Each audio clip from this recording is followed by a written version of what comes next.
শাহেদ, এটা নিয়ে এখন আমাকে প্রেশান করতে থাকলে আমি কিন্তু সর্বোচ্চ 1 ঘন্টা সময় নেব তোমাকে আর তোমার ওই রক্ষীটাকে স্পয়েল করে দিতে। Don't try to make me fire. ঠিকানাটা দাও, আমি সামনাসামনি বসে তোমাদের সাথে কথা বলতে চাই। আব্বার ভাবভঙ্গি ভালো ঠেকছে না, আমি উত্তেজিত হতে পারছি না। তাই আমি চাচ্ছি না দুর্ঘটনা ঘটুক কোনো, ওই মানুষটা মরে যাক চাচ্ছি না। আমার ধৈর্যকে সম্মান জানিয়ে তুমি ঠিকানাটা দাও এক্ষুনি। নাফিয়ার কণ্ঠ থেকে নির্গত শানিত বাক্যগুলো সোজা গিয়ে শাহিদের বুকে লাগলো। নাফিয়া বলে যেতে লাগলো, তোমার যদি আর একটু দেরি হয় আমি কিন্তু আমার কল কেটে দেব, এবং 1 ঘন্টার মধ্যে তুমিও দেখবে তোমার রক্ষিতার কি হাল হয়। তোমাদের আমি একদম শেষ করে দেব শাহেদ, ট্রাস্ট মি। কোঅপারেট করবে নাকি ভংচং করে আমাকে আরও খেপিয়ে দিতে চাও? কাপুরুষ কোথাকার। শাহিদ বড় করে দীর্ঘশ্বাস ছাড়লো। কিছু বলতে পারছেই না ও। ফাতিমা এসে ফোনটা টেনে নিল ওর হাত থেকে। নাফিয়াকে বলল, ইসলামী ব্যাংক হসপিটালের ওখানে নাফিয়া মাহিন টাওয়ার 7 তলার ইউনিট 2, এখানেই থাকি। একজন নারী নাফিয়ার স্বামীর ফোন কেড়ে নিয়ে নাফিয়াকে ঠিকানা দিচ্ছে, যেন বলতে চাইছে, আয় বোকা হদ্দ, এসে দেখে যা তোর স্বামী আমার বেডরুমে কিভাবে শুতো, দেখে যা। নাফিয়া চোখ বুজিয়ে নিল ওসব অনুচ্চারিত শব্দগুলো অনুভব করে। তার বমি পেল, ছুটে গিয়ে হরহর করে 1 দফা বমিও করলো। শাহনাজ কান্না থামিয়ে এসে পুত্রবধূকে ধরতে গেলে নাফিয়া হাত দিয়ে থামিয়ে দেয়। 1 গ্লাস পানি খেয়ে সাতকে সহজ ভঙ্গিতে বলে, সিএনজি ডাকো। দরজা খুলেছে ফাতিমাই। শাহেদ লিভিং রুমের মাঝখানে চুপচাপ দাঁড়িয়ে উদ্ভ্রান্তের ন্যায়।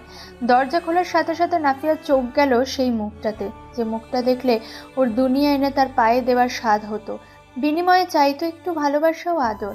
আজ সেই মুখটা দেখে নাফিয়া ছুটে গিয়ে ধরে, আদর দেয় না, মাথার চুলের ফাঁকে আঙুল চালায় না। নাফিয়া শুধু চেয়ে থাকে। ওর পেছন থেকে তখন অসীম তালুকদার চট করে জুতো পায়েই ভেতরে ঢোকেন। ঢুকেই পা থেকে জুতো খুলে হাতে নেয়। সাত তৎক্ষণাৎ গিয়ে বাবাকে ফেরাতে চায়, কিন্তু পারে না। অসীমের জুতো তার আগে ছুঁয়েছে বড় ছেলের গাল, যেন মেরে ফেলবে এমন তেজ নিয়ে পেটাতে পেটাতে নিজেকে করছে ক্লান্ত। শাহিদ নিজেকে বাঁচানোর কোনো চেষ্টা করে না, ও শুধু তাকিয়ে আছে নাফিয়ার চোখের দিকে। নাফিয়ার এমন রোবোটিক অনুভূতিশূন্য আবেগশূন্য দৃষ্টি এর আগে শাহিদ দেখেনি। কেমন মরা মানুষের মতো নাফিয়া, যেন মরে গিয়ে তাকিয়ে আছে। ফাতিমা ছুটে যায়, শাহিদকে বাঁচাতে সামনে দাঁড়িয়ে অসীমকে বলে, আঙ্কেল, একটু কথা বলি আমরা, আপনার পা ধরছি। শাহনাজ গিয়ে তখন থাপড়াতে চাইল ফাতিমাকে। রাগে ফেটে পড়ে একটা হাত যেই না তুলতে যাবে, অমনি শাওকি টেনে ধরল মাকে। অসীম ছেলেকে পেটাতে পেটাতে একটা সময় ক্লান্ত হলেন। সাদ এই সুযোগে বাবাকে টেনে এনে শক্ত করে ধরে রইল। অবিশ্বাস্য নজরে বড় ভাইয়ের মুখ দেখতে দেখতে ভাইকে শুধু শক্ত গলায় বলল, ছি। শায়েদ ওই ছি গায়ে মাখে না।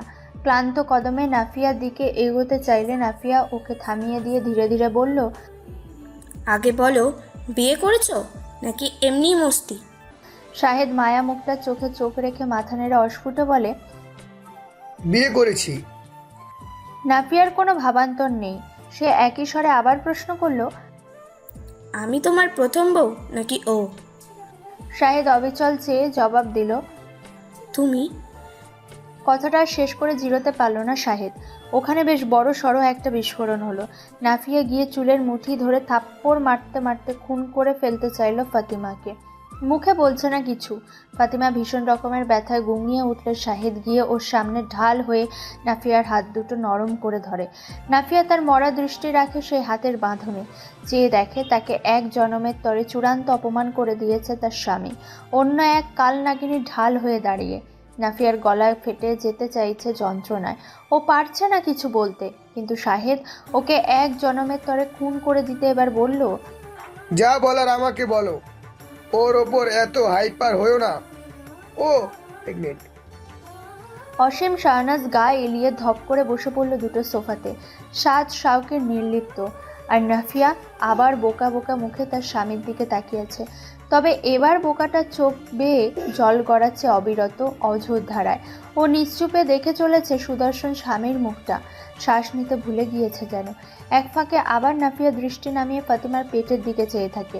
হঠাৎ করেই অদ্ভুত কারণে ওর কানে বেজে ওঠে ওর চাচির গলা। নাফিয়ার বিয়ের দিন সন্ধ্যায় যে গান গাইছিল, কই গেলা গো কন্যার মা, দামান দেখো আইয়া, কন্যার দাদি যাও গিয়া মিষ্টি আহ লইয়া, চোখ বালা দামানদের টলমল টলমল করে, আসমানের তারা যেমন ঝিলমিল ঝিলমিল করে। বিয়ের দিন সন্ধ্যায় বর কাজে নিয়ে আসার পরপর চাচিরা সবাই বরের রূপ বর্ণনা করে নাফিয়াকে শুনিয়ে যাচ্ছিল এই গান। ছবির বাইরে হবু বরকে সামনাসামনি দেখেনি নাফিয়া। এক বুক ধুকপুকুনি নিয়ে নাফিয়া বেনারসের ঘোমটা টেনে গোলপাতা দেয়াল ফুটো করে কাছারি ঘরের বারান্দায় বাবার পাশে পাগড়ি পরে বসে থাকা অসম্ভব সুন্দর পুরুষটিকে দেখে নিয়েছিল বেহায়ার মতো। ওই এক দেখাতে বেহায়ার মতো ভালোবেসে ফেলেছিল নববধূ তার হবু স্বামীকে। তার শোনা মতে ভীষণ ভদ্রলোক মানুষটা। আজ এই মুহূর্তে সেই দৃশ্যটা এসে নাফিয়ার মস্তিষ্কে হানা দেয়, এরপর হানা দেয় ওর চোখে। নাফিয়ার চোখ দুটো এত সুন্দর স্মৃতির চাপ সইতে পারল না, ওর চোখ বেয়ে পড়া কান্নার গতি বাড়তেই থাকলো।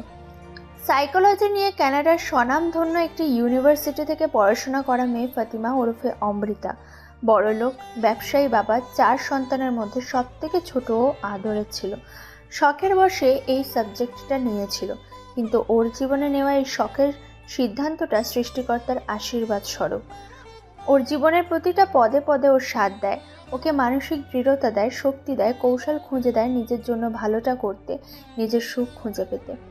বয়ঃসন্ধির প্রথম ও জীবনের একমাত্র ভালোবাসা বিধর্মী শাহেদকে একবার হারিয়ে আবার যখন পেল, ও নিজের জীবনের বাজি রেখে এই পাওয়া পাবির খেলায় নামলো। হয় জিতবে, নয় হেরে মরে ফিরবে। আর জেতার জন্য মানুষ কত কী না করে। ও একটু মাইন্ড গেম খেলতে পারবে না? ওর সামনে এই ভেজা চোখে বসে থাকা তাঁতের একটা ম্যাড় শাড়ি পরনে সাদামাটা চেহারার মফস্বলের এক গৃহিণীর মস্তিষ্কের গতিবিধি ওর নখদর্পণে এই খেলায় জেতার প্রতিটা কৌশল। এই মেয়ে যতই হম্বিতম্বি করুক, শাহেদকে হুমকি দিক শাহেদ আর ফাতিমাকে স্পয়েল করে দিবে বলে, আসলে তা হবে না। এই চালচুলোহীন গোত্রের মেয়েগুলো বড্ড বেহায়া আর নির্লজ্জ ধাঁচের। এরা যথেষ্ট কোয়ালিফাইড হয়েও চিটের স্বামীর পায়ে পড়ে থাকে কুকুরের মতো, শুধুমাত্র নামের পাশে ডিভোর্সের ট্যাগটা লাগাবে না তাই। এই মেয়েও তাই করবে, শাহিদকে ছাড়বে না। পরবর্তীতে ঠিক শাহিদের থেকে অমৃতাকে আলাদা করার কৌশল খুঁজবে। এই কৌশল খোঁজার শক্তি অমৃতা গুড়িয়ে দেবে। ওর সন্তানের কোনো প্রতিদ্বন্দ্বী চাচ্ছে না। শাহিদের মন সরল ও নরম, ঠিক বাচ্চাদের জন্য পাগল হয়ে দৌড়াবে সময়ে অসময়ে নাফিয়ার কাছে। নিজের সাথে ভাগাভাগি মানলেও নিজের বাচ্চার সাথে ভাগাভাগি মানতে পারবে না অমৃতা। তাই তো যখন শাহিদের কাছে শুনেছে নাফিয়া বাচ্চার আবদার করছে, মা হবার তীব্র বাসনা অমৃতার মধ্যেও জেগে উঠেছিল। আর নাফিয়ার মতো এই ধরনের নরম মেয়েরা স্বামীকে এত তাড়াতাড়ি ঘৃণা করতে পারে না। স্বামী 10 জনের সাথে শুয়ে এলে পুরুষ মানুষেরা এমন একটু দোষ থাকেই, ক্ষমা যখন চেয়েছে তাহলে ক্ষমা করেই দিই বলে স্বামীর পূজা করতে শুরু করে। তার স্বামী যেহেতু পরকীয়া না করে বিয়ে করেছে, এটা ভেবে বেশি অম্বিতম্বি করতেও চাইবে না। তাই ফাতিমার ক্ষুরধার মস্তিষ্ক কৌশল খুঁজে নেয় একটা দুর্ধর্ষ রকমে। সে চায় নাফিয়ার মনে ঘৃণার উদ্রেক ঘটাতে শাহেদের প্রতি।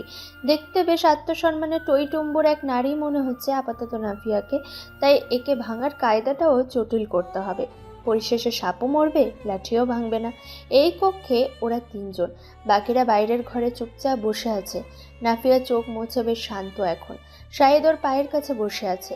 ফাতিমা নাফিয়ার হাত দুটো ধরে।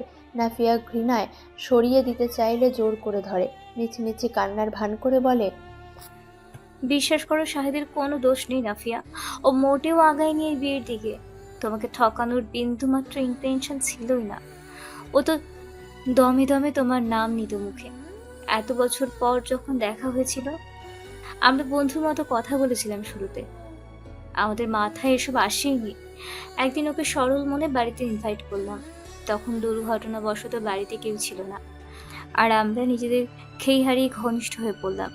আসলে প্রথম ভালোবাসা তো মায়া হয়ে গিয়েছে। পরবর্তীতে অনুতপ্ত হয়ে বিয়ে করে নিলাম। নাফিয়া, আল্লাহর কাছে ক্ষমা চাইলাম। নাফিয়া আর শুনতে পারল না, কান চেপে ধরল 2 হাতে।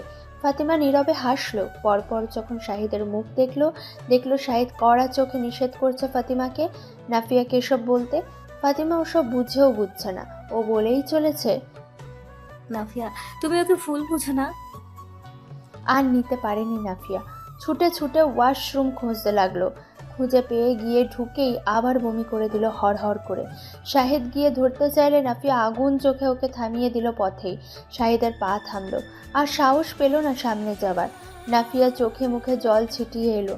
ফাতিমা ধীরে ধীরে উঠে দাঁড়িয়ে বলে, আমি তোমার পূর্ণ সম্মান করবো নাফিয়া, বিশ্বাস করো, যা হয়েছে মেনে নাও। আমরা তোমাকে খুব যত্নে রাখবো। মুখটা তেতো হচ্ছে নাফিয়ার। ও চোখ ঘুরিয়ে আবার শাহিদকে দেখে। ওর প্রতিটা চাউনিতে শাহিদের বুকে ব্যথা হয়।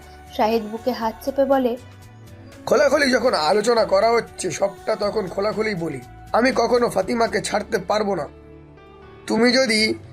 তুমি যদি কনসিডার করো তবে কৃতজ্ঞতা থাকবো, আর যদি আইনে দ্বারস্থ হয়ে আমাকে নিঃস্ব করো তবে সেটাও করতে পারো।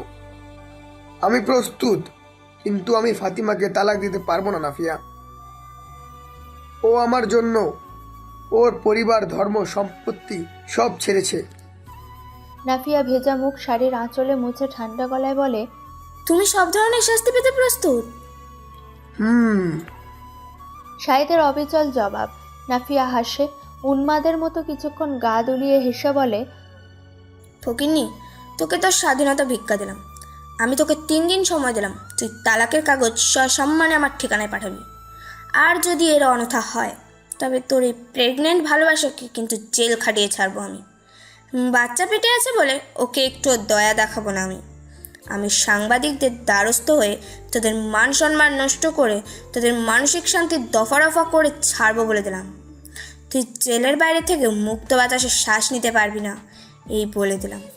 ভালোই আমাকে তালাক দিবি। বলেই যখন নাফিয়া ঘুরল, শাহিদ ওর হাত টেনে ধরলো। নাফিয়া জ্বলে উঠল। শাহিদ কাতর স্বরে বলল, প্লিজ থেকে যাও নাফু, একটু মানিয়ে নাও। নাফিয়া জ্বলে উঠে আবার নিভে গেল। শাহিদের মুখটা দেখতে লাগলো চেয়ে চেয়ে। নরম গলায় বলল, আমি সবসময় তোমার ভালো বউ ছিলাম, দেখলে? এই যে অন্য নারীকে ছুঁয়ে মজা লুটে এখন আবার আমার হাত ধরে থেকে যেতে বলছো। আমার তো উচিত জুতা উঠিয়ে তোমার মুখে মারা, কিন্তু স্বামীকে এভাবে মারা অনুচিত। তোমার লক্ষ্মী বউ মারতে পারছে না, থুতু দিতে পারছে না তোমার মুখে। কত ভালো বউ আমি তোমার, দেখেছো? বলতে বলতে নাফিয়ার গলা কাঁপলো। শাহিদ আবার ওর পায়ে পড়ে গেল এক প্রকার। হাঁটুর কাছটা ধরে অনুনয় করলো, নাফিয়া, আমাকে ক্ষমা করে দাও। আমার কথাটা শোনো, তুমি আমার বড় বউয়ের স্থানে থাকবে আজীবন সম্মানে। এমন পাগলামি করো না কখনো। কখনো পরিস্থিতির ওপর হাত থাকে না আমাদের। নাফিয়া এই বিষাক্ত কথা, এই বিষাক্ত স্পর্শ থেকে ছাড়া পেত মরিয়া। চেঁচিয়ে কাঁদছে, ডাকছে, আব্বা, ও আব্বা, আমাকে ছাড়তে বলুন এই অমানুষটাকে। সাদ, তুমি এসে এখান থেকে বের করো আমাকে। শাওকি, কই তুই? অসীম তালুকদার সোফা থেকে উঠতে পারলেন না। শরীরটা অবশ হয়ে আসছে। শাহনাজ ধরে আছে স্বামীকে। সাদ আর শাওকি ঘরের ভেতরে ঢুকলো। দাঁড়িয়ে পড়ে বড় ভাইকে শক্ত গলায় বলল, তাকে ছাড়ুন। নির্লজ্জতার সীমা ছাড়িয়ে যাচ্ছেন আপনি, কাপুরুষতার সীমা ছাড়িয়ে যাচ্ছেন। বড় ভাবিকে ছাড়ুন এখন। আমার আপনার হাত থেকে ছাড়িয়ে নেওয়ার আগে বিষয়টা ভালো হবে তখন বলুন। শাহেদ ছাড়ছেই না নাফিয়াকে। এক প্রকার ধস্তাধস্তি লেগেছে দুজনের মাঝে। ফাতেমা শক্ত মুখে সেসব দেখছে। এক পর্যায়ে নাফিয়া ধরল শাহিদের কলার, একদম ঝাঁকুনি দিয়ে বলল, ও, ওই মেয়েটা প্রেগনেন্ট বলে আপনার চাহিদা নিবারণের জন্য এখন আপনার একটা সবল যৌনি দরকার 9 মাসের জন্য, তাই নাকি শাহেদ? সেজন্য আমায় থাকতে বলছেন? এহেন কথা শুনে সাদ শাওকি প্রায় ছুটে বাইরে বেরিয়ে গেল ঘর থেকে। নাফিয়া পরিস্থিতি মাথায় রেখে বলছে না কথা। কোনো রাগ ঢাক নেই ওর মুখে। শাহেদ নাফিয়ার মুখ চেপে ধরে ধমকায়, চেঁচিয়ে বলে, তুমি আমার বউ, এ কথা ভুলে যেও না। আমি না চাইলে তালাক হবে না। তো কয়টা লাগবে আপনার? আমার যে কয়টা মন চায় বউ রাখতে রাখবো। তোমাদের মাঝে বৈষম্য না করলেই তো হলো। এত কেন হেডাম দেখতে হবে তোমায়? হাত পা ধরে ক্ষমা চাইছি, দেখছো না আমি কি অনুতপ্ত? শাহেদও চেঁচিয়ে বলে ওঠে, মেজাজ হারায়। ও নাফিয়ার উপেক্ষা সহ্য করতে পারছে না আসলে। ওরও জিদ বাড়ছে। নাফিয়া শাহেদের কথা শুনে পাগলের মতো কিছুক্ষণ হাসে। পরপর হাসি থামিয়ে বলে, তো ধর্ম দিয়ে আটকাবেন আমাকে? আসলেই তো, আপনি তালাক না দিলে তালাক হবে না, আসলেই হবে না। সেই জন্য আমি তালাক চাইছি। আমার অধিকার আছে, আমি হাত জড়ো করে অনুরোধ করছি আপনি আমাকে তালাক পাঠাবেন। নয়তো তালাক কীভাবে আদায় করে নিতে হয় তাও আমার ভালো করে জানা আছে। মনে আছে আপনার ভালোবাসা পেতে কত চেষ্টা করেছি একদিন? এখন তালাক নিতে এত বেশি চেষ্টা করতে হবে না, কিন্তু পন্থাটা একটু নোংরা হবে। আশা করি আমাকে নোংরা হতে বাধ্য করবেন না। শাহেদ তাকিয়ে আছে রক্তশূন্য মুখে। নাফিয়া আবার ঘুরতেই আবার টানলো, তাল হারিয়ে নাফিয়া পড়ল ওর বুকে। মরে যাওয়া নাফিয়া চেয়ে চেয়ে আবার দেখলো এত সুন্দর খুনি মুখটা। মরে যাওয়া নাফিয়া ছুঁয়ে ছুঁয়ে দেখলো শাহিদের মুখ। হঠাৎ বাঁধ ভাঙা ঢেউয়ের মতো ঝরঝর করে পানি ঝরালো দু চোখের। শ্বাস আটকে আটকে বলল, জানো শাহিদ, তুমি যখন যখন আমাকে ছুতে, আমার এক এক মুহূর্তের জন্য মনে হতো না আমি তোমার সাইড চিক। ইটের দালান কাঁপিয়ে কেঁদে ওঠে ভেঙে চুরে যাওয়া সরল রমণী কণ্ঠ। ওর কান্নায় ভারী হতে থাকে আশপাশ। অসীম দু কান চেপে বসে থাকে বিমূঢ় হয়ে। নাফিয়া শাহিদের মুখমণ্ডল শেষবারের মতো পাগলের মতো হাতড়ে ছোঁয়। গলা চিরে ফেলে বলে, ভালোবাসাহীন শুধুমাত্র কামনার বশে ছোঁয়াগুলো আমায় এত শান্তি দিত কেন? শাহেদ শোনো, তুমি কি কখনো বেশ্যা ছুঁয়েছ? গ্যারেন্টি নেই, ছুতেও পারো। আচ্ছা, সেই বেশ্যাদেরও কি ঠিক এভাবে ছুতে? ওরাও আমার মতো ভাবতো নিশ্চয়ই তুমি ওদের ভালোবাসো, কারণ খুব সুন্দর মায়াময় তোমার ছোঁয়াগুলো। পার্থক্য করার উপায়ই নেই এটা ভালোবাসার ছোঁয়া নাকি কেবল চাহিদা। শাহেদ কথা হারিয়ে তাকিয়ে আছে। নাফিয়া শাহেদের দু গাল বড় আদরে ধরে রেখে কেঁদে কেঁদে বলে যায়, আমি যখন এই অ্যাপার্টমেন্টে একা আসতাম তখন আমাকে কোনোভাবে খুন করে দিয়ে নতুন জীবন সাজাতে পারতে তো। আমার চালচুলো নেই, পেছনে ব্যাকআপ নেই, ধরা পড়ে যাওয়ার ভয় ছিল না তোমার। ওটাই করতে তবে। নাফু, ক্ষমা করে দাও। তুমি প্লিজ এটা বলবে না এখন যে তুমি আমাকেও ভালোবাসো শাহেদ। এটা অসম্ভব। একসাথে দুজন জীবিত মানুষকে ভালোবাসা যায় না। হয়তো তোমার অতিরিক্ত চাহিদা মেটানোর জন্য আমাকে রেখে দিয়েছিলে। আচ্ছা, তুমি কেমন পুরুষ বলো তো? তুমি আদৌ অমৃতাকে ভালোবাসো?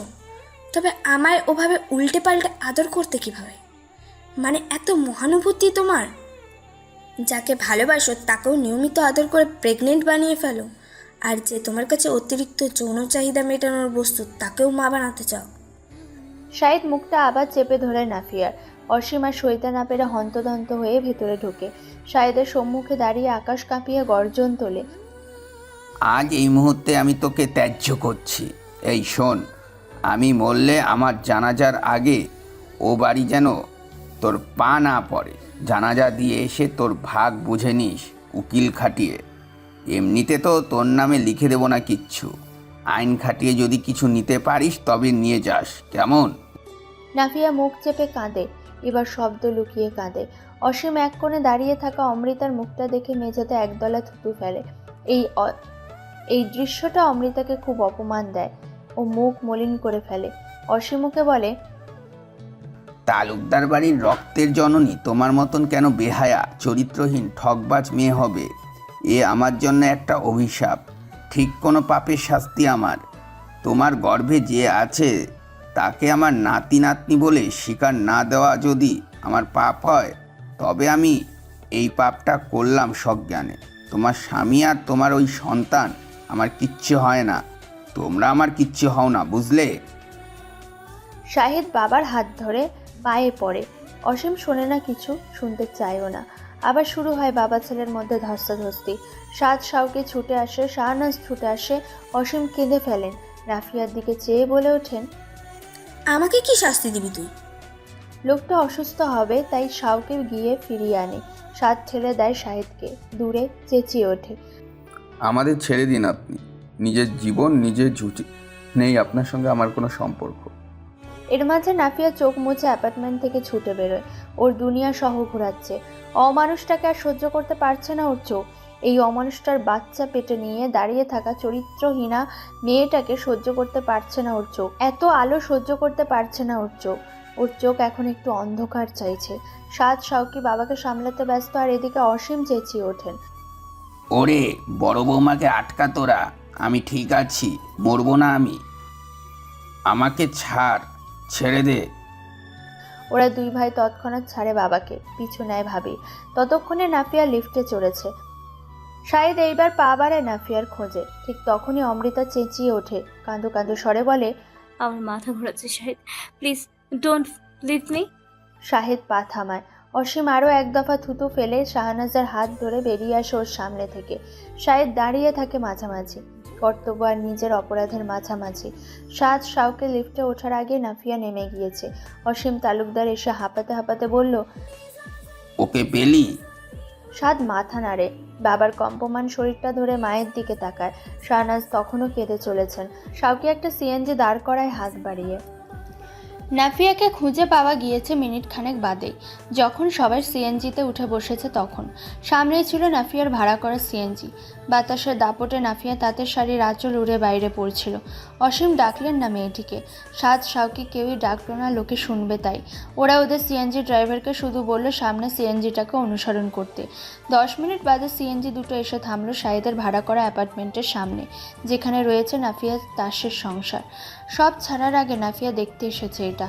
ওর হাতে নষ্ট করে দিতে এসেছে এই সংসার, ওর সাজানো সংসার।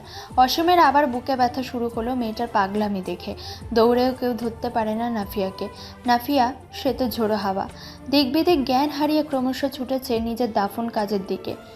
ফ্ল্যাটে ঢুকে লাথি মেরে মেরে সব শৌখিন ফুলদানিগুলো ভেঙে ঢুকেছে ওর রুমে। এই রুমে, এই বিছানাতে একটা সময় রচিত হতো কত ভালোবাসার গল্প, এক আবেগী গৃহবধূর স্বপ্নময় বাসরের গল্প। নাফিয়া দরজা আটকে থু ফেলে সেই বিছানাতে। সাদ ঘরে ঢুকে হঠাৎ হতভম্ব হয়ে দরজায় বসায় লাথি। এক অজানা আশঙ্কায় ওরা চারজন থরথর করে কাঁপছে। সাদ চেঁচাচ্ছে, ভাবি, অনুরোধ তোমাকে, খোদার কসম যদি উল্টাপাল্টা কিছু করেছো। শাওকি চেঁচায়। নাফিয়া দরজা খোলে না, চুপচাপ দরজা ঠেস দিয়ে দাঁড়িয়ে আছে। শাহনাজ মেঝেতে বসে হাত পা ছুঁড়ে কাঁদছে। এ এক নির্মম পরিস্থিতি। সাদ কাকে রেখে কাকে ধরবে বুঝতেই পারছে না। অসীম তখন দরজা ধাক্কা দিতে শুরু করে অসুস্থ শরীর নিয়ে। চিল্লিয়ে কেঁদে বলে ওঠে, ওরে মা, তুই দরজাটা একটু খোল, আমার তো দুটো পা ধরা বাকি, তুই দরজাটা খোল। অসীমের বুক ফাটানো কান্নার শব্দ আর নিতে পারছে না নাফিয়া। দু হাতে খানিক সময় মুখটা চেপে ধরে রাখে নিজেকে ধাতস্থ করবার অভিপ্রায়ে। সময় দেয় নিজেকে। পরপর গলা খাঁকারি দিয়ে নাক টেনে স্বর পরিষ্কার করে সহজ গলায় বলে, আবার ঠিক আছি আমি, অহেতুক কথাবার্তা বলবেন না। আপনারা বসেন, আমি একটু একা থাকবো। সাদ, তুমি দেখো তো এখন বড়গুনার বাস পাওয়া যাবে কিনা, নয়তো সিএনজি ডেকে দাও, আমরা বাড়ি যাব। সাদ নিশ্চুপ। শাওকে অসীম তালুকদারকে জোর করে এনে একটা সোফায় বসায়।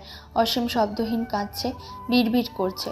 আমি কত সাত করে জাফর ভাইজানকে বলেছি, ভাইজান আপনার ভাতিজিকে আমার ছেলের জন্য দেন, ওর সুখের সব দায়িত্ব আমি নিলাম, ওর জন্য এসব প্রবাসীর প্রস্তাব দেখায়েন না, ওকে পড়তে দেন, আমি নিব ওকে আমার ছেলের জন্য। জাফর ভাইজানের হাতে পায়ে ধরে তার আদরের ভাতিজিকে আনলাম আমি।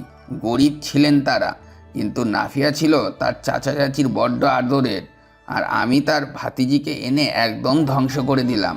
আমি মরার পর কি জবাব দিব তার কাছে? শাওকি থামাতে চাইছে বাবাকে, অসীম থামছে না। এই পর্যায়ে নাফিয়া দরজা খুলে ফেলে। ওরা চমকায় সকলে। খুব সুন্দর সহজ একটা মূর্তি নাফিয়ার, এমনকি সেই চিরায়ত ঘোমটাটা তুলেছে মাথায়।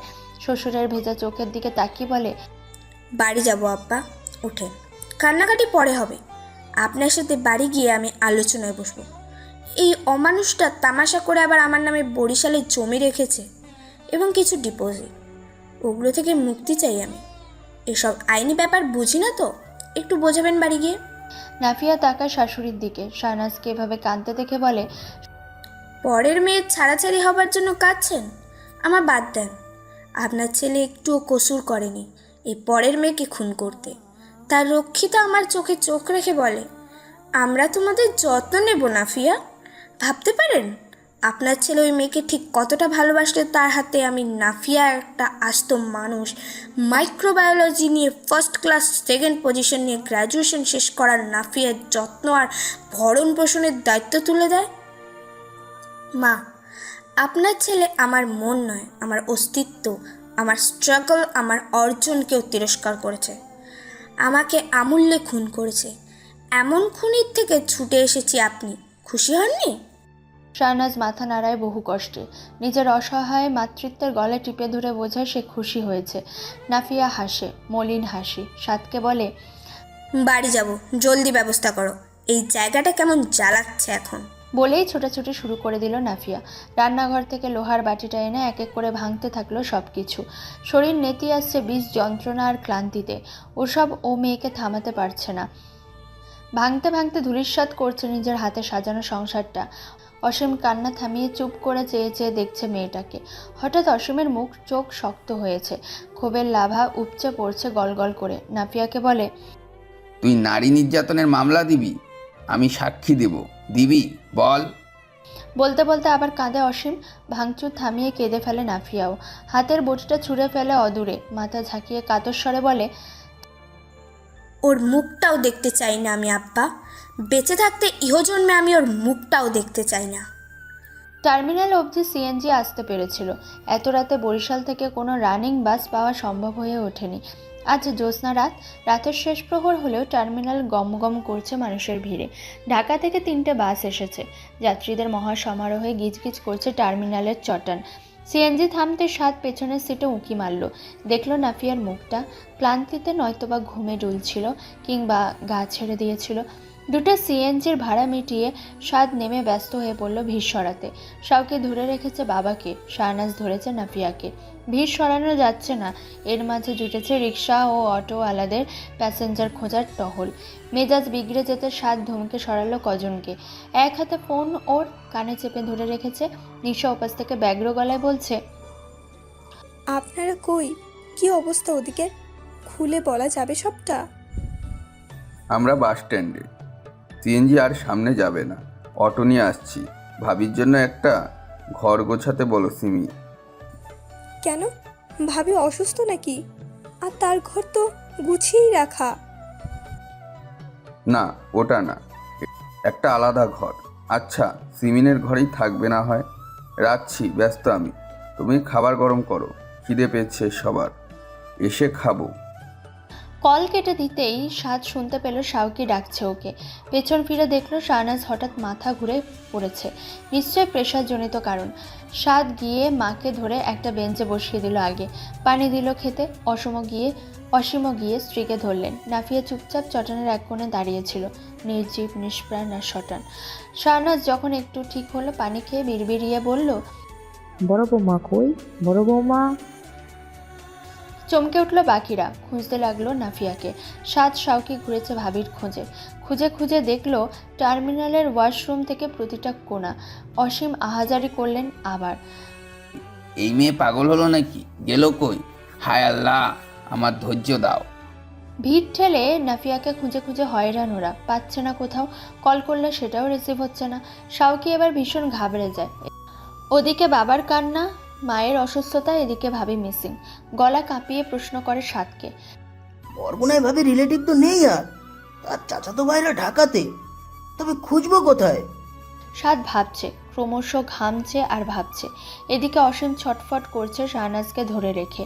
সাদ সিদ্ধান্ত নিল আগে তাদের বাড়িতে রেখে নামবে। দ্রুত দ্রুত সিদ্ধান্তটা নিয়েছে ও। কল করেছে সুব্রত, ওমর আর নিলয়কে। অটো ডেকে যেই না তুলল অসীমকে, অসীম নাফিয়াকে খুঁজতে নামবেন বলে জেদ ধরল। সাদ শাওকে শুনল না, জোর করলো, জবরদস্তি বাবাকে টেনে ওঠালো। নিশা ঘরের দরজা খুলে হতবাক। শিমিনকে ডাক দিয়ে ছুটে এসে শাহনাজকে ধরে। সাদের চলনে বলনে বড্ড তাড়াহুড়ো ভাব। বাবাকে বড় সোফাটাতে বসিয়ে চোখ তুলে নিশাকে দেখে, বলে, কাল কি স্কুলে যেতেই হবে? শুকনো মুখে মাথা নাড়ে নিশা। অস্ফুটে বলে, কাল অ্যাডমিট কার্ড দিবে যে। শ্বাস ফেলল সাদ, বলল, আমি বাড়ি থেকে স্কুলের ড্রেস নিয়ে আসবো তোমার। তুমি এখানে থাকো প্লিজ নিশামণি, আমি ভাবিকে খুঁজতে বেরোবো। নিশা আর শিমিন আতকে ওঠে। ভাবি কোথায়? আছে কোথাও একটা, কল কেটে দিচ্ছে। তার মানে একটু স্পেস চাইছে হয়তো। বাজে চিন্তা মাথায় থাকলে ফোন অফ করতো। শাওকি বলল, খুঁজবো কোথায় এখন ভাবিকে? আমাদের রিলেটিভকে কল করে দেখবো? পাগল তুই? জায়গায় জায়গায় কল করে ভাবির কথা জানতে চাইবে। ওরা দুই কথা বানাতে ছাড়বে না তখন ভাবির নামে, ওরা দুই কথা বানাতে ছাড়বে না তখন ভাবির নামে। তবে করবোটা কি? প্রত্যেক বাড়িতেই যাব, বাড়িতে গিয়ে বিভিন্ন বাহানা করে খোঁজ নেব ভাবি। তুই কল করে যেতে থাক ভাবিকে। ভাবি এত ইগনোর করতে পারবে না আমাদের, সে এমন মেয়েই নয়। অসীম ভেজা চোখে ছেলেদের মুখের দিকে তাকিয়েছিল এতক্ষণ। ওরা কথা থামাতেই বলল, হাত পা ধরে নিয়ে আসো, ওর কিছু হয়ে গেলে এই দুনিয়ার সুখ শান্তি আমার জন্য হারাম হয়ে যাবে। ওকে বুঝিয়ে আনবো, এই তালুকদার বাড়িতে পুত্রবধূ ছাড়া ওর বিশেষ জায়গাও আছে আমাদের সবার কাছে। একটু মানিয়ে ওকে আনার দায়িত্ব দিলাম তোমাদের। আমাকে একটু শান্তি দাও, একটু শান্তি দাও, আমি বড্ড ক্লান্ত এখন।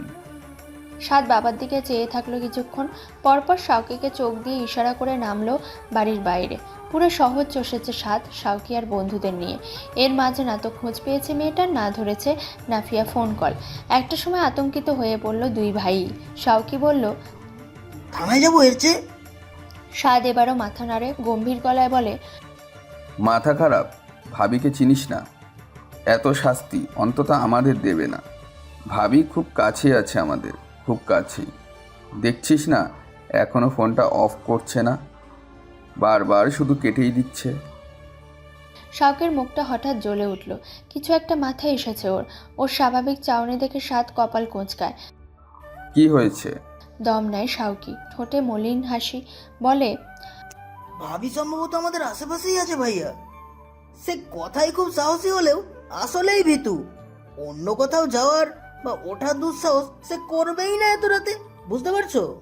সাদ গোল চোখে চেয়ে রয় মিনিট খানেক, পরপর মাথা ঝাঁকিয়ে লাফিয়ে উঠে বসে বাইকে। সে বুঝতে পেরেছে বড়ভাবে কোথায় থাকতে পারে, সে বুঝতে পেরেছে। বাইক থামিয়ে লাফিয়ে নামলো দু ভাই। শ্বাস আটকে ছুটতে ছুটতে গিয়ে দাঁড়ালো দরজার সামনে। আমতলা পাড়ের এরিয়াটা কবর সমান নিস্তব্ধ। এই নিস্তব্ধতা ভেঙে দিয়ে সাদ দরজায় চাপড় বসা, গায়ের সমস্ত বল নিয়ে, কিন্তু দরজা খোলা। ধাক্কা পড়তেই ম্যারম্যার করে খুলে হাট হয়ে যায়। বারান্দার আলো তড়িৎ প্রবেশ করে অন্ধকারাচ্ছন্ন ঘরের ভেতরটাতে। নিস্তব্ধ ঘরে নাক টানার আওয়াজ দাপিয়ে বেড়ায়। সাদ আর শাওকি পা বাড়ায় আরও ভেতরে গিয়ে বাতি জ্বালে। ঠিক তখন ঘরের এক কোণে হাঁটুতে মাথা ঠেকিয়ে বসে থাকা অগোছালো নাফিয়া মাথা তোলে। মুখ চোখ ভেজা, রক্ত সমান টকটকে লাল ওই মুখটা। তবে চোখে আর পানি নেই, আছে এক পৃথিবীর স্থবিরতা। সাদ আর শাওকি স্বস্তির শ্বাস নিচ্ছে। ছোটাছুটি করে হাঁফ ধরে গিয়েছিল তাই। নাফিয়া তার ভাবলেশহীন চোখ দুটো দুই ভাইয়ের মুখে স্থির রেখে আবার আর্তনাদ করে ওঠে। দুই হাতে শাড়ি খামচে ধরে দম আটকে আটকে বলে, আমার যে একটু একা থাকারও একটা স্থান নেই সাদ। তোমার ঘরের চাবি ছিল তাই এলাম। আমার যে এই পৃথিবীর ওপর অভিমান করে কোথাও যাওয়ার মতো জায়গা নেই। পুঁটি মাছ পানি থেকে তুলে স্থলে ছেড়ে দিলে ওরা যেমন বাঁচার জন্য লাফায়, নাফিয়া তেমন করেই কাঁপাচ্ছে শরীরটা। তরপাতে তরপাতে মাটিতে গড়াগড়ি খায়, চুল টানে, কাঁধে বুক চাপড়ায়। এ এক বিভৎস দৃশ্য।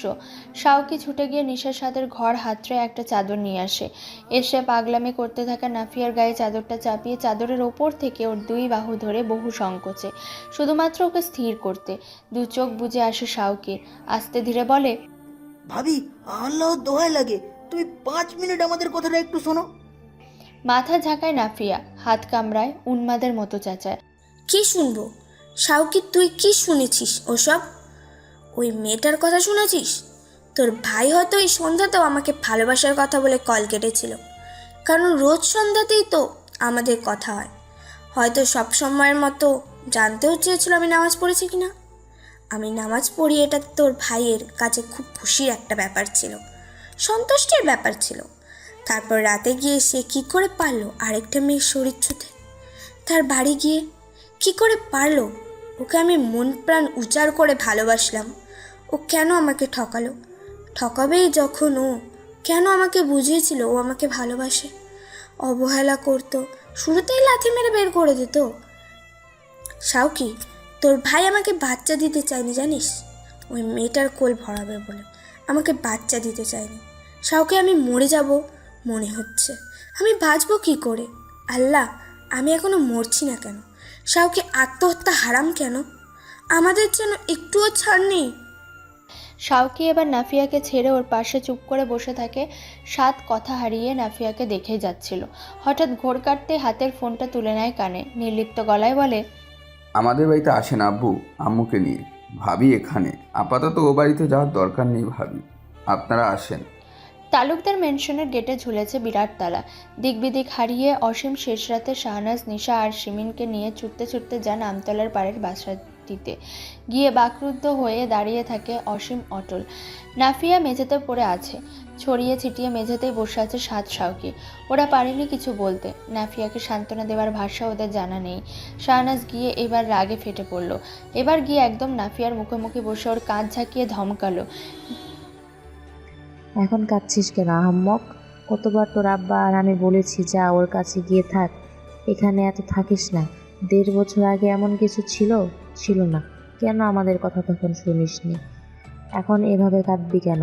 তখন না বড় বড় কথা বললি, এখন কাঁদবি কেন? নিশা শাশুড়িকে শান্ত করতে যায়। শিমিন গিয়ে মামির হাত সরিয়ে আনে নাফিয়ার কাঁধ থেকে।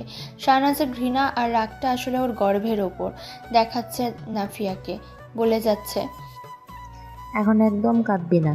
না, কাঁদবি। আজ শেষবারের মতো কেঁদে ধুয়ে মুছে ঘরে উঠবি তুই। এই চল, এই বাড়িতে চল। হারামজাদা পেটে ধরেছি না আমি, এ দায় আমার মাথায় নিলাম। তোর পায়ে ধরছি মা, তুই আমাকে মাফ করে দিয়ে চল আমাদের সাথে। শাহনাজ নিজের গর্ভের প্রতি ঘেন্না সত্যি সত্যি হাত বাড়ায় নাফিয়ার পায়ের দিকে। তার মরে যেতে ইচ্ছা করছে। জীবনের সে ঘর করেছে এক বীর পুরুষের, সৎ চরিত্রবান এক লোক, যার জন্য কখনো এক ফোঁটা চোখের জল ফেলতে হয়নি শাহনাজের। আর শাহনাজ আজন্ম স্বামীভক্ত এক নারী। স্বামীর বাইরে তার নিজস্ব কোনো দুনিয়া নেই। তাদের দুইয়ের মিলনে এ কী জন্ম নিল? একটা মেয়েকে একদম নিঃশ্বাসে মারল জানোয়ারটা। এই লজ্জা শাহনাজ রাখবে কই? নাফিয়া ঝট করে শাশুড়ির হাত সরিয়ে দেয়। একদম তেলে বেগুনে জ্বলে উঠে পিছায় শাশুড়ির বাড়াবাড়িতে। পরপর আবার নেতিয়ে পড়ে। মরা চোখের শাহনাজের মুখের দিকে চেয়ে বলে, আম্মা, হ্যাঁ মানছি আমি একটা বিরাট ভুল করেছি, হয়তো বোকামি করেছি। তবে একটা কথা বলুন, আপনার ছেলেকে একান্ত আমার করে রাখার জন্য আমার তাকে ভাড়া দিয়ে রাখতে হতো কেন? সে বুঝে আমার মায়ের থেকে যেতে পারতো না? আমার তো দূরে থাকলেও ক্ষণে ক্ষণে তার মুখ ভেসে উঠত দু চোখে। আরেকটা মেয়ের দ্বারস্থ হওয়ার আগে তার দু চোখে আমার মুখটা ভেসে উঠল না? চাকুরিজীবী হাজব্যান্ড ওয়াইফরা তো দুজন দেশের দু প্রান্তে থেকেও বছরের পর বছর সংসার করে, ভালোবাসাময় সংসার। তারা বুঝি সবাই পরকীয়া করে? জবাব দিন তো আম্মা। শাহনাজ জবাব দেন না, শাড়ির আঁচলে চোখ মোছে। নাফিয়া হঠাৎ গুটিয়ে গিয়ে তার শ্বশুরের দিকে তাকায়। ঘুরে গিয়ে তাকায় ওখানে জমায়েত প্রত্যেকের দিকে। বিধ্বস্ত গুড়িয়ে গিয়ে ধুলো হওয়া নাফিয়া অল্প হাসতে চায়, চোখ মুছে নেয়। ওর এই যন্ত্রণার উচিত এখন একটু ফিকে হওয়া এই মানুষগুলোকে দেখে, কিন্তু হচ্ছে না।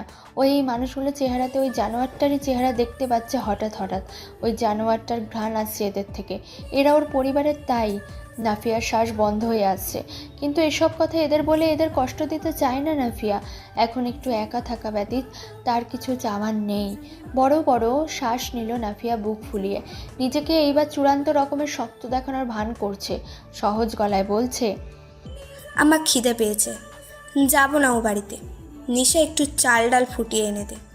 আর আপনারা সবাই বাইরের ঘরে গিয়ে বসেন, আলো বড় অসহ্য লাগছে।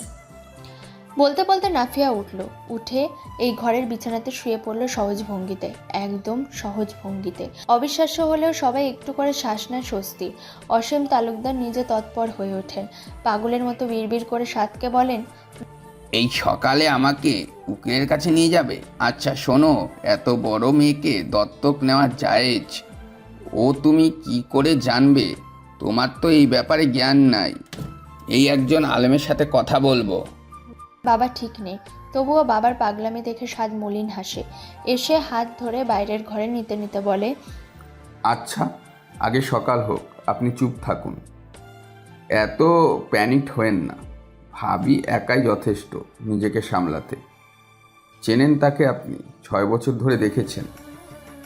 অসীম একটু শান্ত হলেন সাদের এই কথায়। হ্যাঁ, 6 বছর ধরেই দেখছে নাফিয়াকে। ফুলের ন্যায় তুলতুলে যার মন, কিন্তু অবিশ্বাস্য পর্যায়ের প্রতিবাদী। নিজের প্রতি কোনো জুলুম অন্তত এই মেয়ে করবে না। এই মেয়ে যা করবে নিজের ভালোর জন্য করবে, আর অসীম সাথ দেবে তাতে। চাল ডাল ফুটিয়েছে শাহনাজ অসুস্থ হাতে।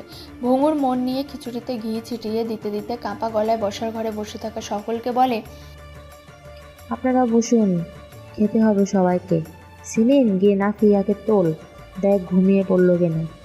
7 ঘরে মাথা ব্যথার ওষুধ আছে, আর একটা ঘুমের ওষুধ। খাওয়ার পরে ওকে দিস, একটু ঘুম পাড়িয়ে রাখবো। এর মাঝে নিশা বিকট চিৎকার দিয়ে ওঠে। পরপর সিমিন কাঁদে। শাহনাজ ভেবাচাকা খেয়ে খুন্তি ফেলে ছুটে যায় ও ঘরে। গিয়েই থমকে দাঁড়িয়ে থাকে শাহনাজ। ফ্যালফ্যাল করে তাকিয়ে থাকে বিছানার দিকে। নাফিয়ার মাথার কাছে বিমূঢ় হয়ে বসে আছে অসীম। নিশা নাফিয়ার মাথাটা কোলে উঠিয়ে কাঁদছে। মুখ থেকে ফেনা বেরিয়েছে মেয়েটার, চোখ বুজে আছে, শরীরটা একদম ছেড়ে দেয়া, এলোমেলো শাড়ি। সিমিন কাঁথা টেনে ঢেকে দিতে ব্যস্ত। 7 পাগলের মতো কাউকে কল করে যাচ্ছে। শাহনাজ এ দৃশ্য আর নিতে পারলেন না, ছুটে গিয়ে ধরলেন নাফিয়ার হাত, চেঁচিয়ে উঠলেন বুক ফাটিয়ে, ওরে মা, আমরা ছিলাম তো, তুই কি দেখতেও পাস না? 7 অ্যাম্বুলেন্স ডেকে নিয়েছে। শাওকি মাকে ধমকে ওঠে, স্টপ, কিচ্ছু করেনি ভাবি, স্ট্রোকের লক্ষণ, আল্লাহ আল্লাহ করো। শাওকি মাকে ধমকে ওঠে। আল্লাহ আল্লাহ করেছে বই কি সকলে। এ যাত্রায় আল্লাহ ওদের প্রার্থনা নিয়েছিল। এমার্জেন্সি ওয়ার্ড থেকে 3 জন ডাক্তার উঠে এসে দেখে জলদি ব্যবস্থা দিয়ে শিফট করেছেন স্পেশাল কেয়ার ইউনিটে। বিগত 30 মিনিটে ওদের সবার ওপর দিয়ে বয়ে গিয়েছে ঘোর কালবৈশাখী ঝড়। ঝড় যখন থেমেছে, দেখা গেল অসীমা শাহনাজ জ্ঞান বুদ্ধি হারিয়ে পুত্রবধূর শোকে হসপিটালের বেঞ্চ রেখে মেঝেতে বসে আছে পাগলের মতো। শাওকি এবার কাউকে সামাল দিতে পারছে না। ওরা সবাইকে যার যার মতো করে ছেড়ে দিয়ে ডাক্তারদের কাছে ছুটাছুটি করতে ব্যস্ত। হসপিটালের সব ডাক্তার প্রায় থিতিয়ে আছে 2 ভাইয়ের পাগলামি ভরা হম্বিতম্বিতে। আসলে মানুষটা সম্পর্কে ভাবি হলেও মায়া তো 6 বছরের। ওদের জীবনে মায়ের পরে অন্যতম এক শুদ্ধ নারী সত্তা। তার অসম্মানে ওদের কলিজা পুড়বে না, এমন কুশিক্ষা অসীম তালুকদার হয়তো এই ছেলে দুটিকে দেননি। নিশা আর সিমিন এক কোণে বসে আছে। সিমিন কাঁদছে। ওর বয়ঃসন্ধি থেকে এই 6 বছর ওকে বড় করেছে ভাবি। মানুষটার কিছু হলে ওর জীবনের অনেক কিছুই নাই হয়ে যাবে। ভীষণ কষ্টে কিছুক্ষণ পরপর নিশাকে ধরে কাঁদছে। এর মাঝে ওয়েটিং রুমে ব্যস্ত পায়ে ঢুকলো গাইনোকোলজিস্ট ডক্টর কাশফিয়া। একটু জোর গলায় বলল, আচ্ছা, এইমাত্র অ্যাডমিটেড মিসেস নাফিয়া ইবনাতের বাড়ির লোককে। শাওকি ছুটে এলো। অসীম তালুকদার উঠে দাঁড়ায়, ধরা গলায় বলে, আমি আমার কি হন? বাবা। তার স্বামী নেই? কোথায় সে? অসীম তালুকদার একটু থেমে নির্লিপ্ত গলায় জবাব দিলেন, নেই, মারা গেছে। ডাক্তার কাশফিয়া বেশ আহত হলেন, বললেন, ও আল্লাহ, কখন? আজই। ভীষণ রকমের মর্মাহত কাশফিয়া বললেন, বাচ্চা দেখতে মেয়েটা, সেজন্য বুঝি স্বামীর শোকে মাইন্ড স্ট্রোক করেছে। So pathetic. আমার ভীষণ খারাপ লাগছে আসলে। আম সরি, কিন্তু শুনুন একটা বিষয়, আপনারা কি জানতেন কি? তার গর্ভে 5 সপ্তাহের একটা ভ্রূণ ছিল। আনফর্চুনেটলি সেটা নষ্ট হয়ে গেছে। She has a last her child. স্ট্রোকের লক্ষণগুলো স্পষ্ট ছিল, তবে এ যাত্রায় সব বিপদ উতরেছে। আপনাদের উপস্থিত বুদ্ধি দারুণ। তাড়াহুড়ো করে যে আগে ডক্টর কল করেছেন, এটা ভালো হয়েছে। তবে এটা হেলা করার বিষয় না, কিন্তু ভবিষ্যতে কিছু ঘটনার সম্ভাবনা থেকে যেতে পারে। খুব স্ট্রিক্ট নিয়ে চলতে হবে। একবার অ্যাটাক হওয়ার প্রেশার দেয়, তাকে দেখে শুনে রাখবেন। আর হ্যাঁ, বাচ্চার ব্যাপারে অবগত করলাম, আমরা ধীরে ধীরে ব্যবস্থা নিব।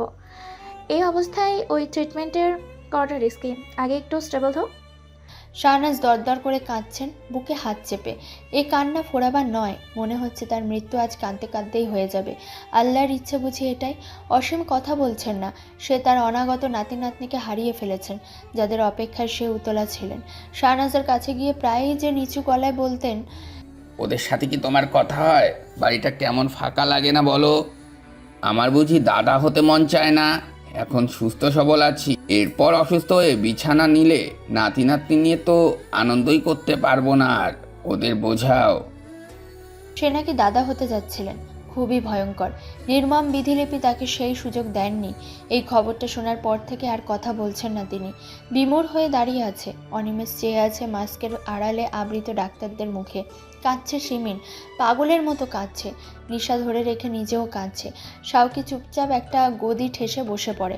সাদ দাঁড়িয়ে আছে অবিচল, শান্ত এবং অটল হয়ে। এতক্ষণ যে অকারণেও ছোটাছুটি করছিল লবি জুড়ে, এখন ভেতর থেকে কোনো তাগিদ আসছে না, শুধু বরফ শীতল গলায় বলে, ভাবি কি এসব কথা জানে? সেটা তো আপনাদের ভালো করে জানার কথা, আপনারা ওনার পরিবারের লোক। নিশা চোখ মুছে মাথা নাড়ে, বড্ড সংকোচ মিশিয়ে ধরা গলায় বলে, না, ভাবি জানতো না। কাল দুপুরেও আমাকে বলেছে বাচ্চার কথা। সে আবার ডাক্তারের কাছে যেতে চেয়েছিল। সে নিশ্চয়ই জানলে অমন কথা বলতো না। সাদ এক পলক নিশার দিকে তাকায়, পরপর শ্বাস ফেলে ডক্টর কাশফিয়াকে বলে, তাহলে প্লিজ তাকে না জানিয়ে কিছু পারা গেলে সেভাবে ট্রিটমেন্ট করুন। আপনাদের কাছে অনুরোধ, এই খবরটা ভাবিকে জানাবেন না। কাশফিয়া অবাক হয়ে ভুরু কোঁচকালে সাদ আবার বলে, আমরা তার মানসিক ব্যবস্থার কথা চিন্তা করে কথা বলছি। আপনি কোঅপারেটিভ করলে ভালো হয়, কৃতজ্ঞ থাকব। এবার কাশফিয়া বুঝলেন, মাথা ঝাঁকালেন বিনি। আপাতত। তবে সে তো মা, তাই না? জানার অধিকার আছে। একটু সুস্থ হলেই জানিয়ে দিবেন। ভাবির কি জ্ঞান ফিরেছে? কথা বলতে পারবে? একটু কি স্টেবল? না, ডক্টর মিঠুন এসে দেখবেন রাতে, তারপর। তবে চিন্তা করবেন না, সে বিশেষ যত্নে আছে। মাথা ঝাঁকালেন বিনয়ে। কাশফিয়া চলে যেতে সাদ বসে পড়ে, দৃষ্টি নিজের পায়ে। নিস্তব্ধতা ভারী হতে হতে অসহনীয় পর্যায়ে যখন চলে যায়, তখন অসীম বলে ওঠেন, ও মেয়েকে একদম খুন করে ফেলেছে ওই জানোয়ারটা। ওটাকে এই তথ্যটা দেবে। যদি মানুষত্ব বিন্দুমাত্র বেঁচে থাকে তবে আসতে চাইবে এখানে, এবং এলেই আমাকে ডাকবে। লাথি মেরে মেরে বের করব আমি। ওকে না ঘরের না ঘাটের করে ছাড়ব, ওকে তর্পে তর্পে মেরে ফেলবো। কপটতা ঘুচিয়ে দেব জানোয়ারটার। অসীম তীব্র ক্ষোভ নিয়ে কথাগুলো বলে রুমাল চাপে নিজের চোখে। এ কি অসহায়ত্ব, এ কি লজ্জাময় তার পিতৃত্ব! ঘেন্না ঘেন্না ঘেন্না। অসীমের কথা থামাতে বেজে উঠল সিমিনের ফোনটার সশব্দে। ও অন্যার কোণে গাল মুছে কলটা রিসিভ করে বুকে পাথর চাপা দিয়ে। ওপাশ থেকে প্রতিবেশী খান মঞ্জিলের সিতারা দাদি বলল, হ্যাঁ রে সিমিন রে, তোদের গেটে এত বড় তালা কেন রে সিমিন? দুতলা দুধ নিয়ে এসে ফিরে গেল। কেউ কি অসুস্থ বাড়িতে? কই তোরা সবাই? সিমিন ঢোক গিলে নেয়, শরীর ভেঙে আসছে বলতে গিয়ে। দাদি, বড় ভাবি অসুস্থ। ভাবির স্ট্রোকের মতো হয়েছিল আজ ভোর রাতে। ভাবি প্রেগনেন্ট ছিল, 5 সপ্তাহের ভ্রূণ। বাচ্চাটা আর নেই। বলেই আবার দুম করে কল কাটে সিমিন, আবার হাউমাউ করে কাঁদে। ওয়েটিং রুমের দেয়াল কাঁপিয়ে কাঁদে। যেতে যেতে আগন্তুক উঁকি দেয়, কেউ কি মরেছে এখানে, বা আছে কোনো শোকবার্তা? ওদের দৃষ্টি প্রশ্ন করে যায়, কেউ জবাব দেয় না। শুধু শাহনাজ আর সিমিনের গোঙানির সুরে কান্না বুঝিয়ে দেয় একটি ভয়াবহ রকমের শোকবার্তা আছে। একটি মেয়ে নিঃশেষ হয়ে গিয়েছে তার প্রিয়তম স্বামীর বিশ্বাসঘাতকতায়। মাতৃত্বের প্রথম বেলাতেই সে কোলের ধন হারিয়ে শূন্য, শুধুমাত্র তার প্রিয়তম স্বামীর বিশ্বাসঘাতকতায়। লোকটার নাম যতীন দেবনাথ, অমৃতা দেবনাথের বাবা। বরিশালের একজন সাবেক পলিটিশিয়ান এবং বর্তমানে ব্যবসায়ী। অসীম তালুকদারদের থেকেও বিস্তৃত সেই ব্যবসা বলা যায়। 2017 সালের দিকে একদিন হঠাৎ জানতে পারলেন বরিশাল ইউনিভার্সিটি পড়ুয়া মেধাবী এক বিধর্মী ছেলের সাথে তার ছোট মেয়ের গভীর প্রণয়। ছেলের বাবা স্বয়ং এসে এক প্রকার হুমকি দিয়ে অপমান করে গিয়েছিল এত দাপুটে ব্যক্তিটাকে। চোখে চোখ রেখে বলেছিল, নিজের মেয়েকে সামলান, আমার ছেলেকে আমি সামলে নেব। আমার জীবিত অবস্থা আমি এই অনাচার মানব না। অপমানের গাল ফেটেছিল যতীনের। রাগের বশীভূত হয়ে অমৃতাকে মারধর করে আটকে রেখেছিল তালাবদ্ধ করে। দিনের পর দিন শাহেদ নামের ছেলেটির জন্য অমৃতার পাগলামি বাড়তে থাকলো। শেষটায় বাধ্য হয়ে ওকে ক্যানাডায় পাঠিয়ে দেওয়া হয়েছিল বাকি ছেলে মেয়েদের কাছে। তারা সবাই ক্যানাডায় সেটেলড। এরপর কত পরিশ্রম, কত থেরাপি লেগেছে অমৃতার মাথা থেকে শাহেদের ভূত নামানোর জন্য। পারা যাচ্ছিল না। দিনকে দিন মানসিক রোগী হয়ে উঠছিল, একদম সাইকোপ্যাথ। ঘরের দেওয়ালে শাহেদের নাম আঁকিবুকিয়ে হাত কেটে হাতে লেখা, আরও কত কি। তারপর যখন একদিন খবর পেল শাহেদ নিজের বাবার কথা মতো বিয়ে করে নিয়েছে, পাগলামি বাদ দিয়ে একেবারে চুপ হয়ে গিয়েছিল অমৃতা, শান্ত নদীর মতো। যতীন ভেবেছিল তার মেয়ে দুর্দিন কেটেছে। তার মেয়ের জীবনের অমাবস্যা কেটেছে। কানাডায় ভর্তি করিয়ে দিয়েছিল সম্পূর্ণ স্বাধীনতা। বছর 4 পরে গ্র্যাজুয়েশন শেষে একদিন আবদার করলো দেশে আসবে। যতীনও মেয়ের মন ভোলানো কথায় গলে গিয়ে দেশে আনলেন। অমৃতা বরিশালের ফ্ল্যাটে গিয়ে উঠল। যতীন খুব কাছ থেকে পুরনো হাসিখুশি মেয়েকে দেখে এবার আশ্বস্ত হলেন, এই মেয়ের জীবনের অমাবস্যা হয়তো কেটে গিয়েছে। কিন্তু যতীন তখন ঘুণাক্ষরেও বুঝতে পারেনি তার এই শান্তশিষ্ট মেয়ে স্বয়ং নিজেই কারো জীবনের ঘোর অমাবস্যা হতে চলেছে। মেয়েকে ধর্মান্তরিত হবার অপরাধে আগেই ত্যাগ করেছিল সে।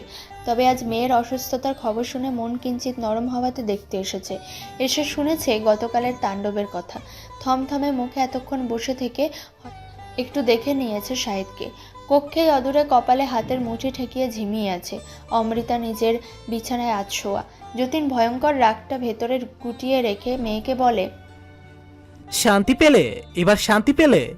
তোমার নারী জন্ম মহিমান্বিত করে শান্তি পেলে? জন্মলাভ থেকে পাওয়া বিশ্বাসকে ঠুকরে ধর্মান্তরিত হলে সে নিয়ে আক্ষেপ নেই আমার। তোমার জীবন, তোমার সিদ্ধান্ত, কিন্তু এ কোন জীবন এখন তোমার? একজন ঝুলতে থাকা মানুষ তুমি, যার একটা নির্দিষ্ট বিশ্বাস বলতেও নেই। আজ কেবল একটা পরিচয়, একজন নারীর জীবন নষ্টকারিণী। এই ছেলেকে আমার কিছুই বলার নেই। যার বাচ্চা পেটে নিয়ে তুমি বসে আছো, চূড়ান্ত রকমের ব্যক্তিত্বহীন পুরুষে, আর তুমিও তাই। অমৃতাকে ছুঁতেও পারে না এই ঘৃণা মেশানো বাক্যগুলো। সে বরং অদ্ভুত ভঙ্গিতে হাসছে। বুকটা ভয়ঙ্কর পৈশাচিক আনন্দ মিছিলে তোলপাড় হচ্ছে কাল থেকে, কারণ তার শাহেদ শুধুমাত্র এখন তার, আর কারো নয়।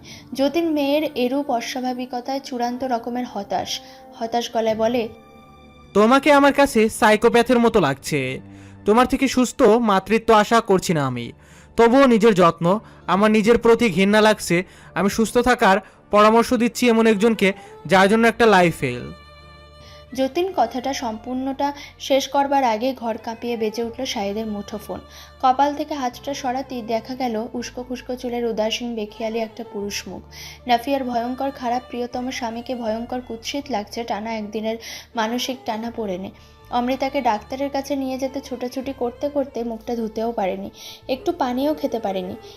কখনো এখানে গিয়ে বাবাকে কল করছে, কখনো ওখানে গিয়ে সাতকে, কখনো শাউকিকে। কেউ তার কল রিসিভ করেনি। নাফিয়াকে কল করার তো সাহসই হয়নি। আজ এতক্ষণে ফোনটা বেজে ওঠাতে কেমন পাগল হলো। হামলে পড়ে ফোনটা তুলে কাঙ্ক্ষিত কোনো নাম্বার না পেয়ে হতাশায় ফোন কাটতে নিয়েও কাটলো না, নির্লিপ্ত হয়ে রিসিভ করলো। ওপাশ থেকে খান মঞ্জিলের বৃদ্ধা দাদি বলে উঠলেন, হ্যাঁ রে, শাহেদ বলছিল। কে বলেছেন? আরে আমি সীতারা, দাদি তগর। কি ব্যাপার রে? তোর বউ হসপিটালে, তখন শুনলাম। হসপিটালের কোন বিল্ডিংয়ে? আমি তো দেখতে আসছি, খুঁজা পাই না। তোর বাপ ভাই আর সিমিন তো আর কল ধরতেছে না। কোচকানো ভুরু যুগল শাহেদের শিথিল হলো।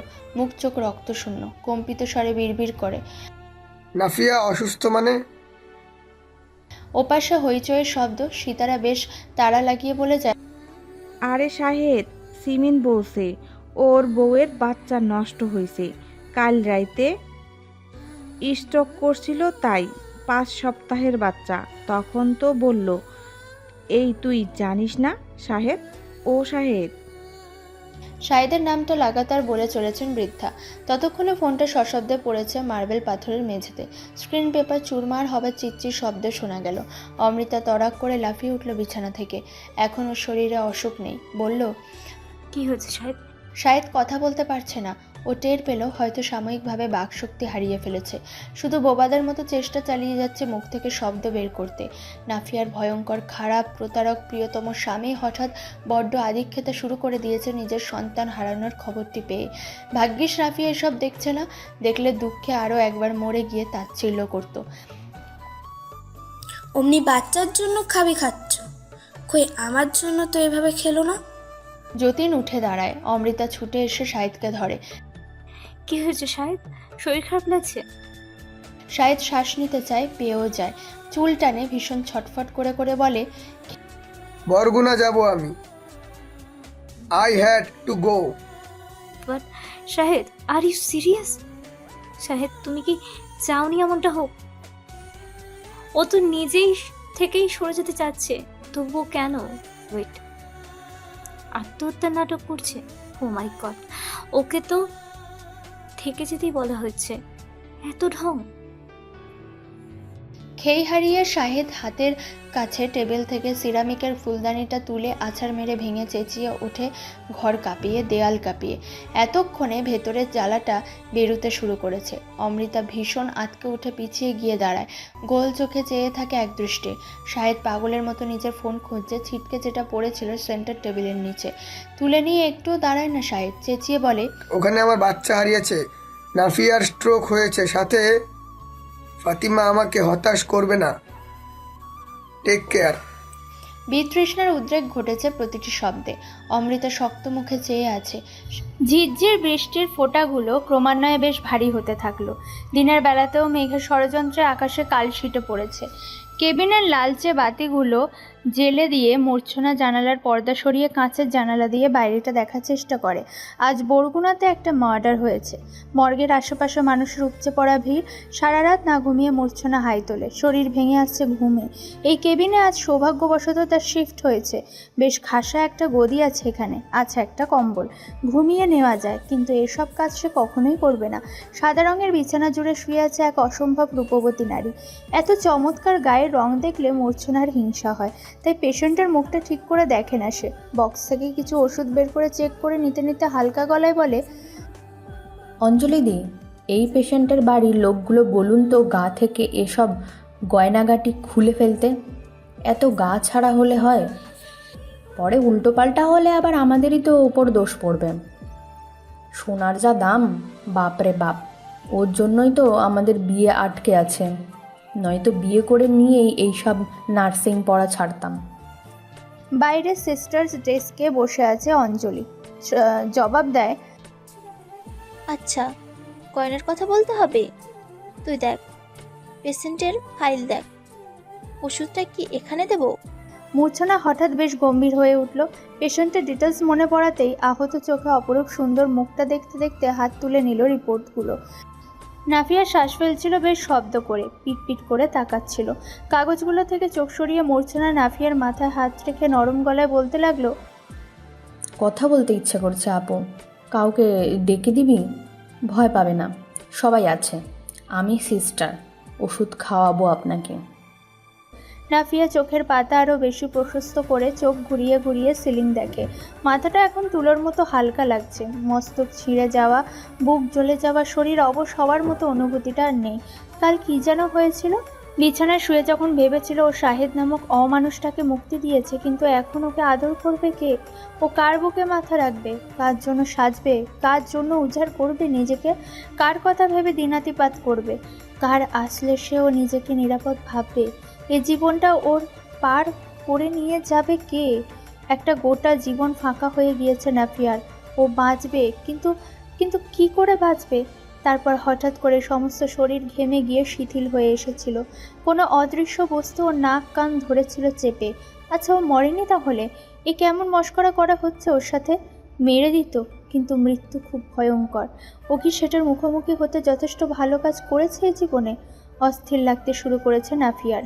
আবার মূর্ছনা ওকে খুব মনোযোগ দিয়ে দেখছিল। ওষুধপত্র রেখে নিকটে গিয়ে নাফিয়াকে আগলে ধরে বলে, ভয় পাচ্ছেন আপু, আপনি ঠিক আছেন। স্ট্রোকের মতন হয়েছিল সামান্য, স্ট্রোক হয়নি। আচ্ছা, কথা বলতে চাইলে আসতে বলবেন। নাফিয়া কাঁপছে তিত্তির করে, হাঁপানি রোগীর মতো বলছে, আমি ফাঁকা, বড্ড ফাঁকা।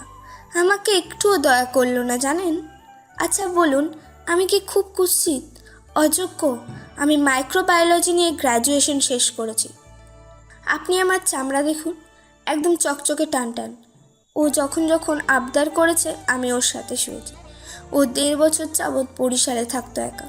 আমি সব সময় জিজ্ঞেস করতাম, তুমি কি প্রয়োজন বোধ করছো আমার? আমি কি আসবো সময় দিতে তোমাকে?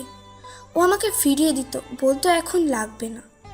আমি কিন্তু আমার কর্তব্যের খামতি রাখিনি কোনো। তারপর শোনো, কতদিন জ্বর নিয়েও ওর আবদার মিটিয়েছি। পা কেটেছিল একবার, খুব বাজেভাবে, তখনও শুয়েছি। না, ও জোর করতো না, কিন্তু ওকে খুশি দেখতে আমার ভাল লাগতো। আচ্ছা, ওকে খুশি রাখতে এত কিছু করলাম, ও খামতিটা পেলো কোথায় আমার? এই মেয়ে, তুমি হয়তো আমাকে চেনো না, একটু ভালো করে দেখে বলো, আমার মুখ, আমার ফিগার দেখে বলো, আমি কি সৌন্দর্য হারিয়ে ফেলেছি? আমাকে কি বয়স্ক লাগছে? হ্যাঁ, একটু মুটিয়ে গিয়েছি, কিন্তু ওই তো, বলো তো, ওর একটু ভরাট শরীর ভালো লাগে, ধরে আরাম পায়। আমার খামতি কোথায় তুমি বলো? ও কেন বিতৃষ্ণ হয়ে ওই মেয়েটার কাছে ফিরে গেল জানো তুমি? ওই মেয়েটা কখনো আমার মতো করে ওর সেবা করতে পারবে না। ও কেন গেল? আমার খামতি কি? বাইরে যে ধারা বইছে, নাফিয়া চোখও খুলে পড়ছে এই রূপ বর্ষণে। মূর্ছনা অচেনা মেয়েটাকে ধরে রেখে তাজ্জব হয়ে দাঁড়িয়ে আছে। ও কথা বলতে পারছে না কোনো। ওর কান দুটো যেন ঝাঁঝিয়ে উঠেছে কিছু ভয়ঙ্কর কথা শুনে। এই পেশেন্টের কাহিনীটা ওর কাছে এবার বেশ পরিষ্কার। মূর্ছনা টের পায় ওর চোখ দুটো ভিজে উঠেছে। আহা, কি নির্মম, নিকৃষ্ট ওই পুরুষ। মূর্ছনা কি করবে বুঝতে না পেরে নাফিয়াকে আগে শান্ত করতে চাইলো। আপু আগে থামুন, ডাক্তার এসে বকবে আমাকে। নাফিয়ার শরীর নেতিয়ে এসেছে এমনিতেও। কিছুক্ষণ একা একা বকবক করতে করতে এবার মূর্ছনার হাতের দিকে তাকায়। মূর্ছনার 2 হাত কাঁপছিল, বুকটা হঠাৎ ভার হয়েছে ওর। এর মতো সুন্দরী বউ যদি স্বামীর কাছ থেকে প্রতারণার শিকার হয়, তবে মূর্ছনার মতো এলেবেলে দেখতে মেয়েগুলোর কি হবে? আপু শান্ত হন, আপু শান্ত হন। শুনুন, এই ওষুধটা দিচ্ছি, জিভার নিচে ঢুকিয়ে চুষে খাবেন। আর একটা ইঞ্জেকশন দিচ্ছি, ব্যথা না কমলে বলবেন। নাফিয়া কান্না থামিয়ে চোখ বড় বড় করে দম আটকে তাকিয়ে আছে মূর্ছনার হাতের দিকে। এই ওষুধটা ওর চেনা, খুব ভালো করে চেনা। সাইদের মামাতো ভাইয়ের বউয়ের একবার বাচ্চা নষ্ট হয়েছিল, তখন তাকে খাওয়ানো হয়েছিল। পাতাটার দিকে নাফিয়া নিজের বিমূঢ় দৃষ্টি স্থির রেখে অস্ফুটে বলে, এটা আমাকে খাওয়াচ্ছেন কেন? ঘাবড়ে যায় মূর্ছনা। হঠাৎ করে মনে পড়ে কাশফিয়া ম্যাম বারবার করে বলে গিয়েছেন পেশেন্টের কাছ থেকে লুকিয়ে যেতে ব্যাপারটা। কিন্তু কি জবাব দেবে সে? আমতা আমতা করছিল মূর্ছনা। কিন্তু হঠাৎ করে একটা অনাকাঙ্ক্ষিত কাণ্ড ঘটল। নিজের সর্বস্ব খুইয়ে ফেলার আশঙ্কায় খেই হারিয়ে নাফিয়া হাতের কাছ থেকে পানির গ্লাসটা তুলে দুর্বল হাতে ছুঁড়ে মারে মূর্ছনার দিকে।